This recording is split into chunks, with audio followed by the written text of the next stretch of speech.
30 ta' Mejju, il-Parlament japprova mozzjoni ta' sfiducja fl-ex Ministru Carm Mifsud Bonnici. Bid-deputat Franco De Bono jivvota mal-oppożizzjoni favur din il-mozzjoni. Il-mozzjoni kienet ilha li ġiet ippreżentata mill-bidu ta' Diċembru tas-sena l-oħra.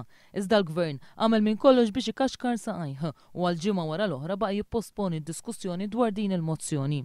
Eventwalment wara insistenza qawwija ħafna tal-oppożizzjoni biex tkun stabilita data, id-diskussjoni bdiet f'Mejju, 5 xhur sħaħ wara l-preżentazzjoni tal-mozzjoni nnifisha. Hekk kif sar magħruf ir-riżultat u Carm Mifsud Bonnici rriżenja minn Ministru, Lawrence Gonzi ħabbar li għat-tielet darba fi ftit xhur kien ser jerġa' jsejjaħ vot ta' fiduċja fil-Gvern immexxi minnu. Ħabbar ukoll iżda li bħala Prim Ministru kien ser jibda jassumi huwa r-responsabilità politika tal-qasam tal-Intern. Dan il-pass kien interpretat bħala riflessjoni tal-qasma kbira li teżisti fil-Grupp Parlamentari Nazzjonalista, tant li Lawrence Gonzi kien kostret li biex ma joħloqx problemi ġodda fost id-deputati tiegħu stess, minflok għażel deputat biex jieħu post Mifsud Bonnici ħa kollox taħt il-kontroll tiegħu.